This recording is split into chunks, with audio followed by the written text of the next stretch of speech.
Welcome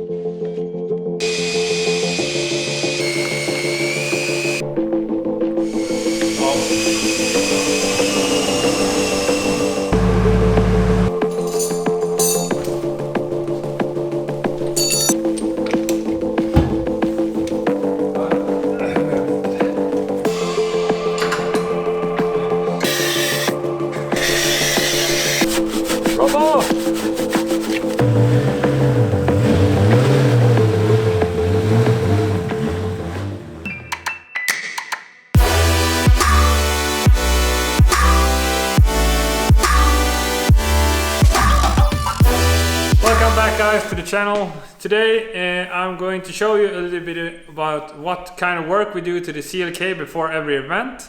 The car worked fine the event before this, so we don't have anything that's broken, but we're still going to do a lot of maintenance before the event, because if you don't do that stuff, the car will break on the next event. So today I'm going to show you an oil change of the car. It's a dry sump setup, so it's a bit special compared to other cars.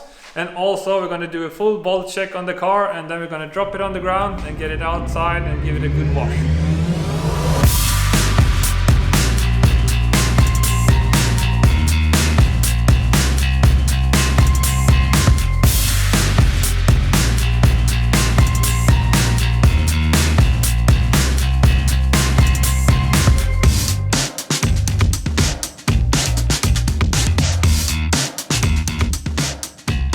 Well guys, now I got the car up on jack stands. So the first thing to do, let's get that dry sump belt off the pump. Then open up the drainage plug on the dry sump tank in the back. Drain the fluid that's in the dry sump tank from the beginning. Then we're gonna start pumping the oil pump by using a drill machine to power the oil pump to get the flow going, and that way drain the system from the oil and get it to drain out from the dry sump tank in the back. So let's get going with that.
Drained the system fully, and we drained it in the front and in the back. I've reattached all the lines for the oil and changed the oil filter and put that back in its place. So now it's time to fill up the oil. The oil we're using is a Valvoline VR1 T10 weight 60. We've been using this oil for the last 3 years, and we have had 0 failures due to the oil, and it's been working really good. So I'm really happy about this setup, and I can really recommend it. So let's fill up the system and then build up some pressure and make sure we have pressure before we start it up again.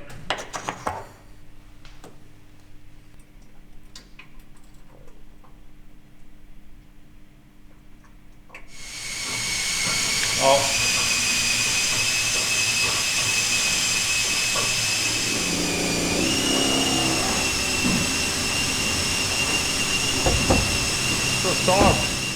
Tryck på den. Ja, där ja.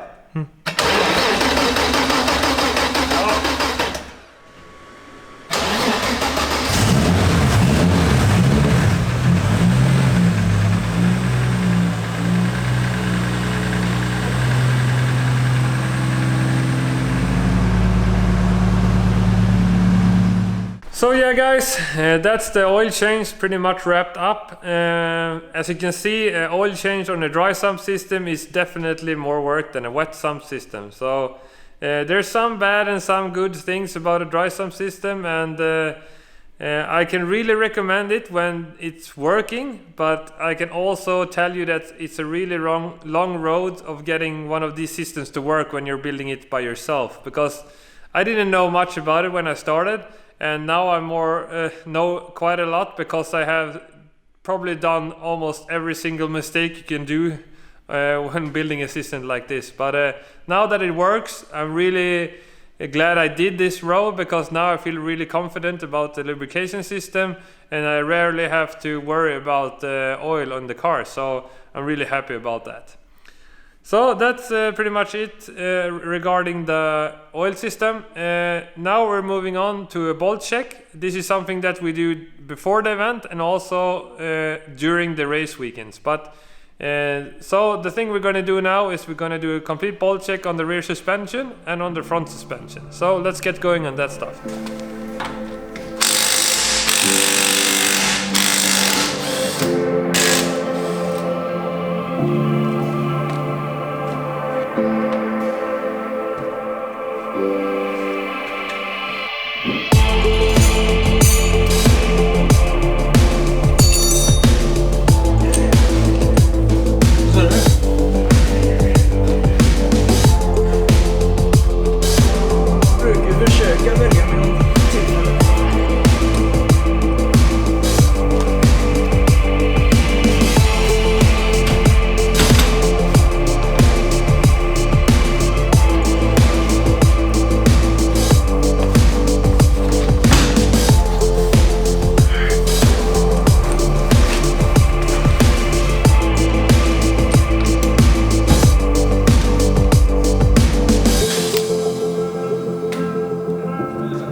So I thought I might explain what actually a bolt check is. It's kind of self-explanatory, because as it's called a bolt check.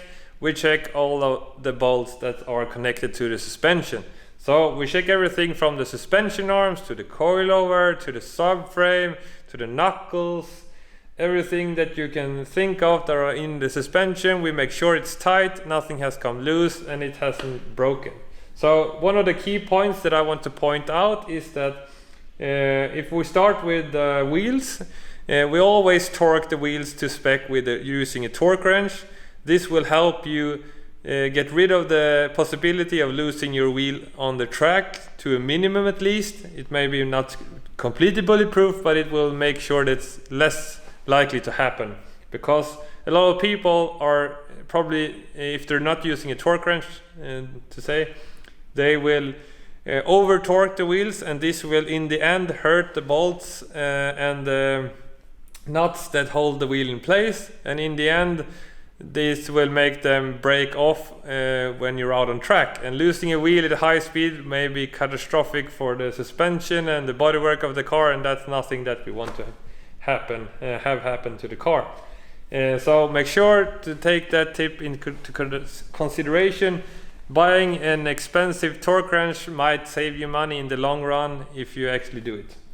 The next thing is that we are using E34 differential in this car, and also the axle from it, but we have custom made axles. But one of the things that we have experienced on this car is that the CV joints actually have 6 bolts, and these bolts tend to back out a bit from the threads, and this will cause it to become glitchy in its seat, and this will in the end break the CV joint. So this is one of the things that we check almost between every third round. We go in and check over a couple of them and make sure that they're tight, and this is very crucial because otherwise we will break CV joints like hell.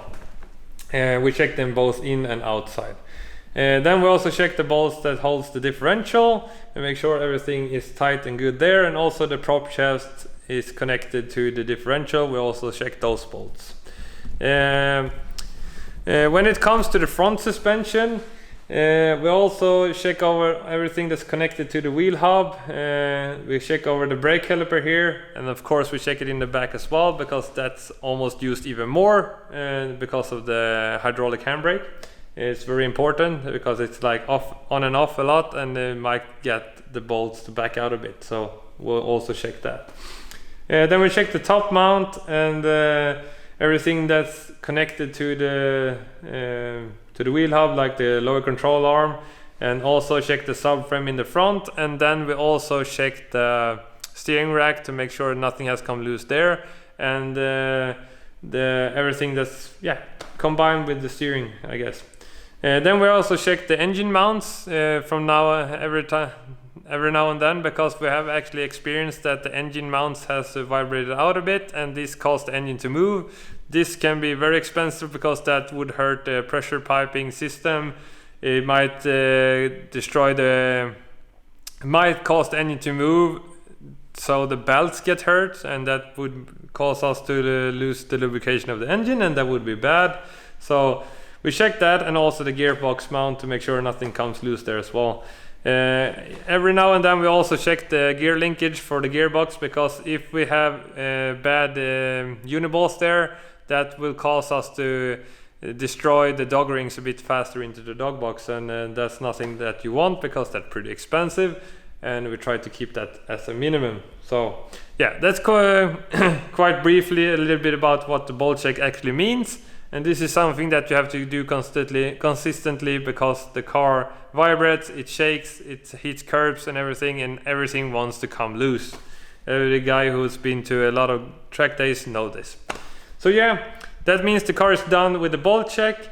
Now we're gonna get the car down on the ground, get it outside, and give it a good old wash, because we want it to look nice before the last drive of the season. So let's get going on the washing side.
As you saw there, we got the car washed.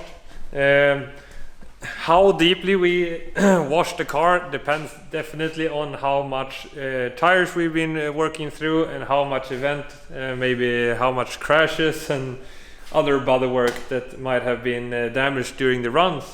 This one was quite simple, but as you can see, we covered the whole car, wash it off. We washed the trunk because it's so open, as you can see here.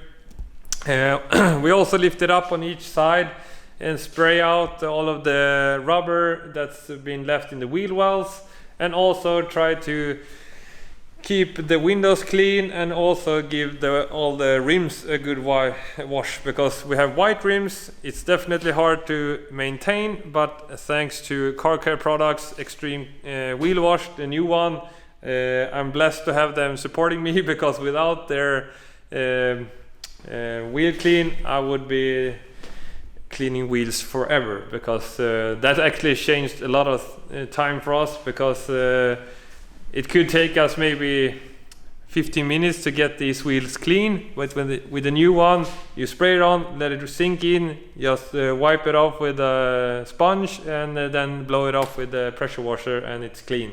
So I'm really thankful for that, because I like the white wheels. I don't like the work, but it definitely looks good. Or what do you think? So yeah, I hope you enjoyed this episode. I will try to show you as much as possible with all of this prep work. Right now the car is completely done for an event. We missed out on Gadebil Mantorp because we tried to be smart about it. We're not in the best financial state right now, and we thought it would be better to put our money elsewhere and try to make maybe a smaller event for some sponsors. And make that more efficient for us, and maybe come back even stronger for 2021. So I hope that was a good decision. I don't know yet, because there seems to be a little bit of a lack of events now in the end of the year.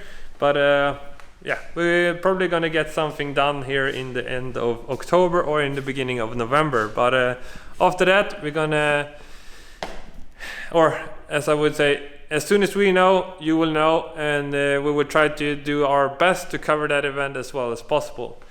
I think there's time for a quick update on the K70 soon as well, so stay tuned for that. And if you enjoyed this episode, make sure you let me know in the comments below. If I missed out on something, let me know as well.